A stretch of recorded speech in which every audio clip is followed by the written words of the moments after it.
2022 में 10,000 लोग दिल्ली में बौद्ध बने। विजयदशमी 2024 को 10 लाख लोग अपने बुजुर्गों की सांस्कृतिक विरासत में बुद्धिज्म में घर वापसी का निश्चित तौर पे बौद्ध में बनेगा।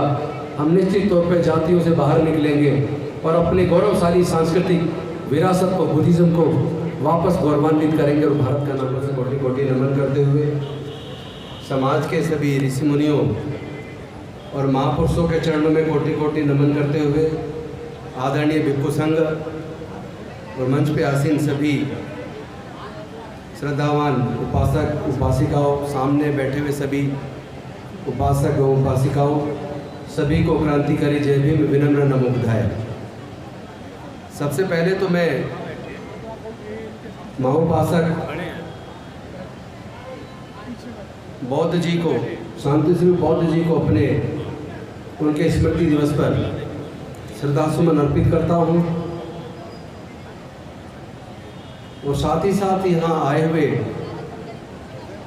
सभी लोगों को मैं ये अपना विचार साझा करना चाहता हूँ कि जो डॉक्टर बाबा साहेब अम्बेडकर भारत को बौद्ध में बनाने का सपना देखते थे,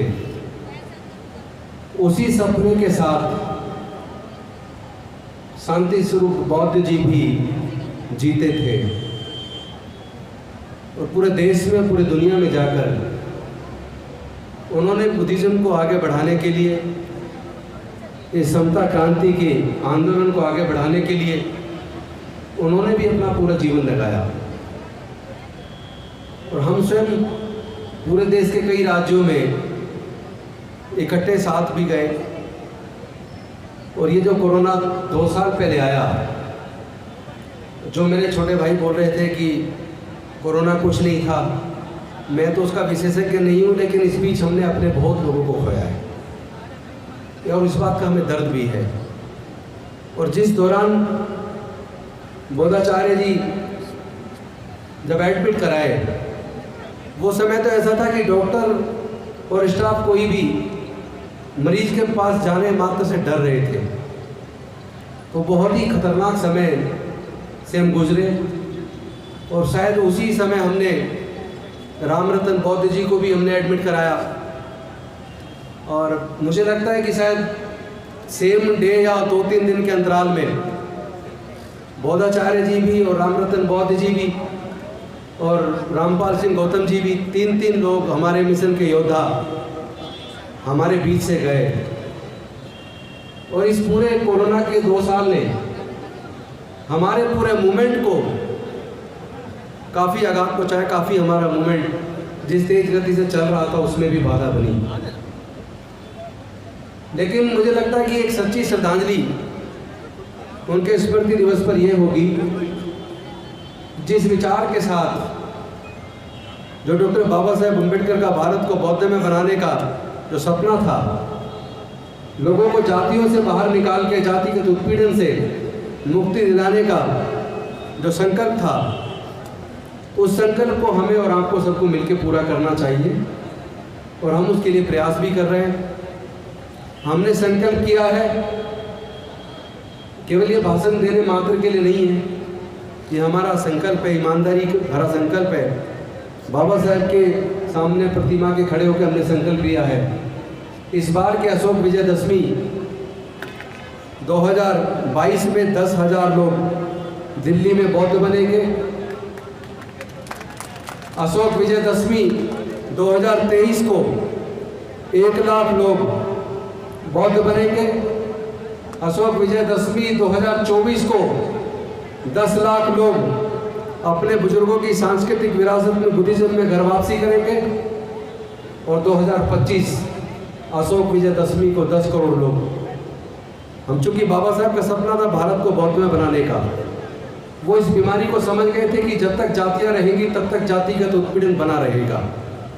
अगर हम जातिगत उत्पीड़न से बाहर निकलना चाहते हैं तो हमें जातियों से बाहर निकलना होगा। शायद इसीलिए वो भारत को बौद्ध में बनाने की बात करते थे।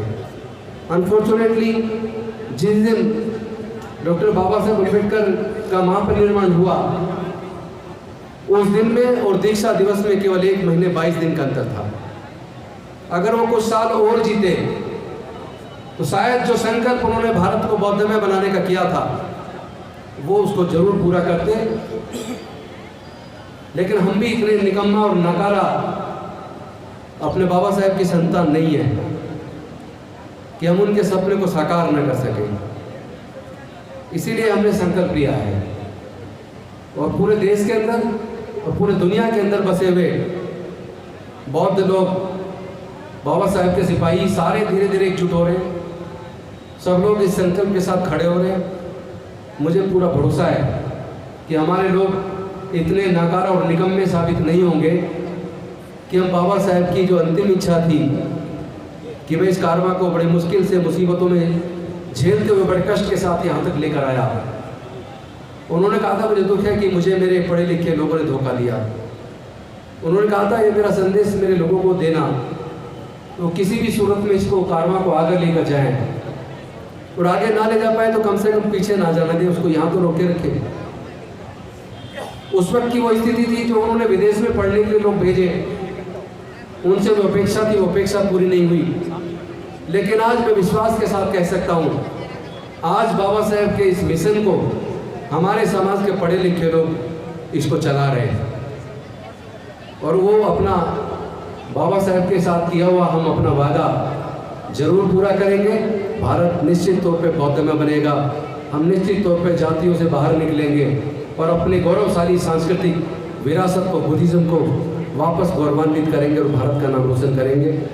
मैं पुनः ये आप सबके सामने संकल्प करता हूँ, क्योंकि वो हमारे उम्र में बड़े तो थे बौद्ध जी, लेकिन एक मित्रता भी थी उनके साथ, एक विचार का रिश्ता था। और मैं समझता हूँ खून के रिश्ते से बड़ा विचार का रिश्ता होता है। हमारे लोगों से गलती हो रही है कि हम लोग व्यक्तियों को ताकत दे रहे हैं, हम नेताओं के गले में बहुत मालाएं डालते हैं। मैं आपसे निवेदन करता हूं आप व्यक्तियों को मजबूत करना बंद कर दो, आप विचारधारा को मजबूत करना शुरू करो। व्यक्तियों को मजबूत करेंगे तो व्यक्ति मजबूत होगा और विचारधारा को मजबूत करेंगे तो विचारधारा मजबूत होगी।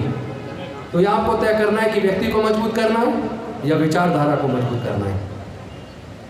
मुझे उम्मीद है हम अपने बौद्ध जी के उस सपने को, जो बाबा साहेब का भारत को बौद्ध में बनाने का सपना था, जिसके लिए वो काम करते थे, जिसके लिए वो जीते थे, हम सब लोग मिलकर उनके उस सपने को पूरा करेंगे। इन्हीं शब्दों के साथ मैं अपनी वाणी को विराम देता हूँ। बहुत बहुत धन्यवाद। नमो बुद्धाय। जय भीम, जय भारत।